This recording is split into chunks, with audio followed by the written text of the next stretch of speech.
तो आज था WWE Saturday night main event का शो जो एंड हो गया है। शो पर हमें गोल्डबर्ग का लास्ट WWE मैच देखने को मिला गुंथर के अगेंस्ट, और इसके अलावा शो पर सेथ रोलिंस को एक बहुत ही बड़ी हार का सामना करना पड़ा एले नाइट के अगेंस्ट, जिसके बारे में हम बात करेंगे और बात करेंगे फुल डिटेल में आज हुए WWE Saturday night main event के शो में हुए सभी मैचेस के रिजल्ट के बारे में। तो शो का पहला मैच देखने को मिलता है Drew McIntyre versus Randy Orton का। रिंग साइड पर जेली रोल और लोगन पॉल भी होते हैं, जिसके बाद ये मैच शुरू होता है। मैच की शुरुआत में ड्रू मैकिंटायर इस मैच को डोमिनेट करते हैं, लेकिन इसके बाद रैंडी ऑर्टन रिंग साइड पर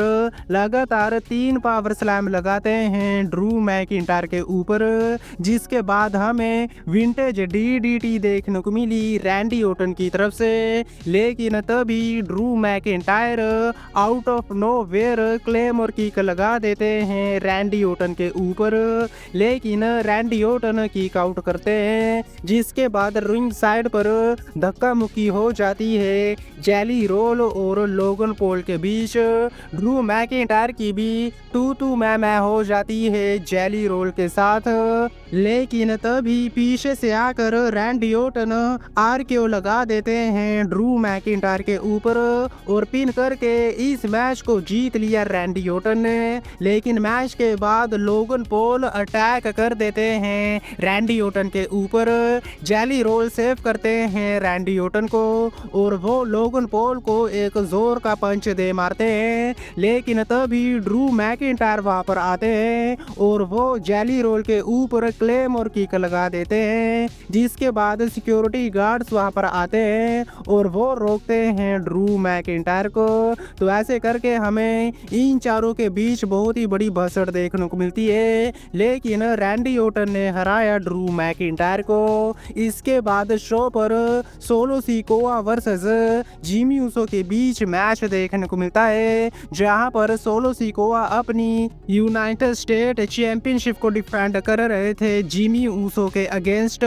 जिमी ऊसो बिल्कुल अकेले आए, लेकिन सोलो सिकोआ अपनी फौज के साथ आते हैं, जिसके बाद ये मैच शुरू होता है। मैच में अच्छी टक्कर दी जिमी ऊसो ने सोलो सिकोआ को। जिमी ऊसो की तरफ से सुपर किक और ऊसो फ्लैश देखने को मिला, लेकिन डिस्ट्रैक्शन देखने को मिलती है रिंग साइड की तरफ से जब टाला टोंगा डिस्ट्रैक्ट करते हैं जिमी ऊसो को, जिसके बाद रोल अप के सहारे सोलो सिकोआ ने पिन कर दिया जिमी ऊसो को और इस तरह से इस मैच को जीत लिया सोलो सिकोआ ने और अपने टाइटल को रिटेन कर लिया। लेकिन मैच के बाद सभी सोलो सिकोआ के साथ मिलकर जिमी ऊसो को मारना शुरू कर देते हैं, जिसके बाद जैको फाटू वहां पर आते हैं और वो सेव करते हैं जिमी ऊसो को, जिसके बाद टाला टोंगा और जैको फाटू के बीच बहुत ही कमाल का फेस ऑफ देखने को मिला।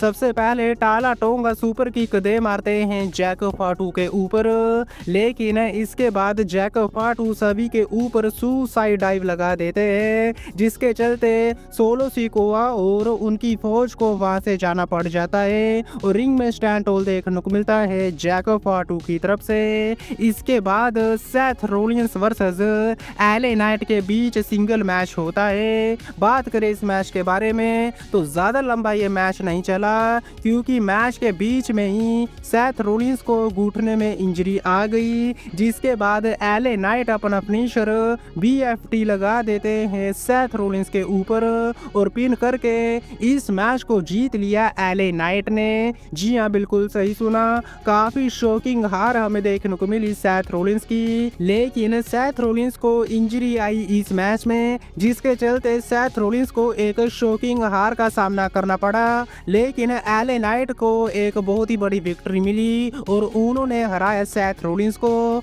लेकिन बात करें शो के मेन इवेंट के बारे में तो यहाँ पर गुंथर वर्सेस गोल्डबर्ग के बीच मैच देखने को मिला, जहाँ पर गोल्डबर्ग के अगेंस्ट गुंथर अपनी वर्ल्ड हैवीवेट चैंपियनशिप को डिफेंड कर रहे थे और यह गोल्डबर्ग का लास्ट WWE मैच था, जिस जिसके बाद ये मैच शुरू होता है और मैच की शुरुआत में गुंथर चॉप्स लगाते हैं गोल्डबर्ग के ऊपर, लेकिन गोल्डबर्ग को कोई भी असर नहीं होता है। जिसके बाद गोल्डबर्ग इस मैच को डोमिनेट करना शुरू कर देते हैं। रिंग साइड पर वो स्पीयर मारने की ट्राई करते हैं गुंथर के ऊपर, लेकिन गोल्डबर्ग खुद ही बैरिकेड के आर पार हो जाते हैं। जिसके बाद गुंथर को कंट्रोल मिल जाता है, लेकिन गोल्डबर्ग एक और स्पीयर मारने की ट्राई करते हैं, लेकिन वो स्पीयर रेफरी को जाकर लगता है। रेफरी हो जाते हैं नॉक आउट। जिसके बाद गुंथर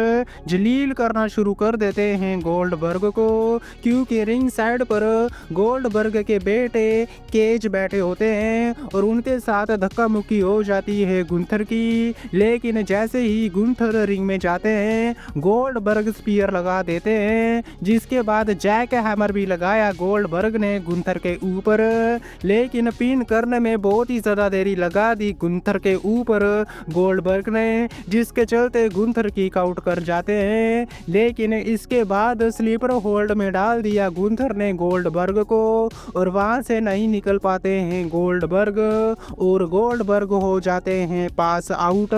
जिसके चलते गुंथर ने इस मैच को जीत लिया और अपनी वर्ल्ड हैवी वेट चैंपियनशिप को रिटेन कर लिया गुंथर ने। जिसके बाद गुंथर तो वहां से चले गए, लेकिन गोल्डबर्ग खड़े होते हैं और वो एक छोटी सी स्पीच देते हैं जहां पर गोल्डबर्ग सभी का थैंक्स करते हैं और WWE क्राउड को आई लव यू कहते हैं। और इस तरह से गोल्डबर्ग फाइनली WWE से रिटायर हो चुके हैं। जिसके बाद गोल्डबर्ग बहुत ही ज़्यादा इमोशनल भी दिखाई देते हैं और इन दी एंड रिंग में स्टैंड होल देखने को मिला गोल्डबर्ग की तरफ से। और इस तरह से एंड हुआ सैटरडे नाइट मेन इवेंट का शो। लेकिन आज की वीडियो में बस इतना ही। वीडियो अच्छी लगी हो तो वीडियो को लाइक, चैनल को सब्सक्राइब करना मत भूलना, क्योंकि मैं लाता रहता हूँ ऐसी ही वीडियो। तब तक के लिए टिल देन मिलते हैं नेक्स्ट वीडियो में काफ़ी ज़्यादा जल्दी।